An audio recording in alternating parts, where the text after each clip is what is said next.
Scenes that still spark emotion on both sides of the political divide. We're talking about the big protest over the president's Phoenix rally last summer. The Phoenix Police Department's handling of the situation is back in the spotlight this morning. Good morning, everybody. Paul Gerke alongside Rachel Cole, joined now by Team 12's Jen Wall, who is live in downtown Phoenix where all of this happened. It seems like it was just yesterday.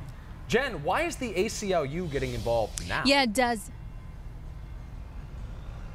Yeah, well, they are definitely trying to take some action here. And like you said, this is exactly where everything went down, clear now. But if you were here that night, if you were watching our coverage live on 12 News, you couldn't even really see through the streets. There was just so much smoke, tear gas, pepper spray as overheated protesters were out here filling the streets, rallying against President Donald Trump. So now a class action lawsuit has been filed against the city of Phoenix, Police Chief Jerry Williams, and some Phoenix police officers. The lawsuit alleging they violated the rights of thousands of peaceful anti-Trump protesters who were gathered during and after a rally the president was holding here in downtown Phoenix at the Phoenix Convention Center in August of 2017.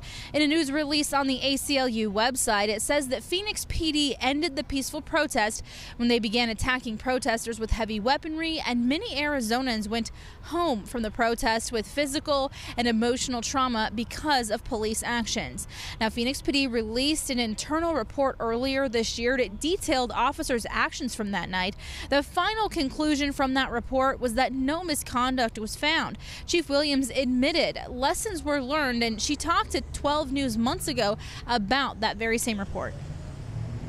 And so there were a small group of people, 15 to 20, who made the conscious decision. And when I say conscious decision, they came with backpacks filled with gas masks, things to cover their faces, different things to throw at officers.